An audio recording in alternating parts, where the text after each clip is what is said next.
Assalamualaikum warahmatullahi wabarakatuh. Perkenalkan, nama saya Nanda Febrianti dari kelas manajemen 242A. Di sini saya akan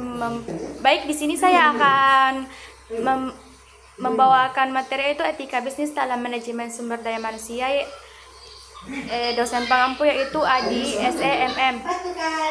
Baik, ada pula pengertian etika bisnis dalam manajemen sumber daya manusia, yaitu etika bisnis dalam manajemen sumber daya manusia atau SDM merupakan suatu konsep yang mengacu pada prinsip, norma, dan standar moral yang digunakan dalam pengolahan karyawan di suatu organisasi atau perusahaan.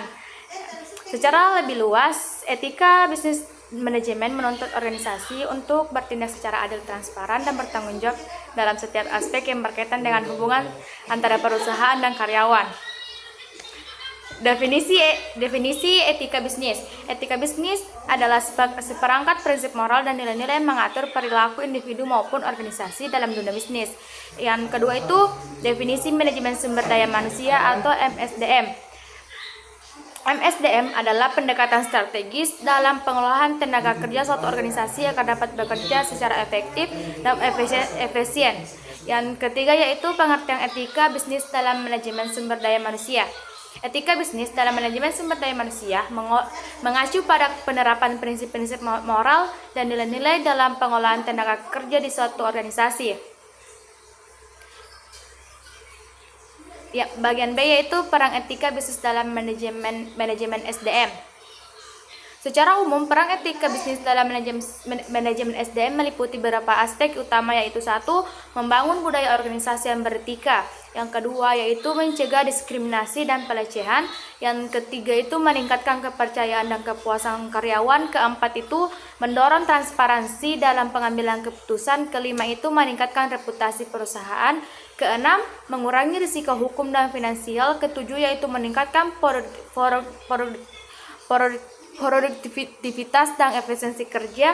Delapan, mendukung keberlanjutan dan tanggung jawab sosial. Permasalahan hukum dan etika dalam SDM. Yang satu, diskriminasi di tempat kerja. Dua, pelecehan di tempat kerja.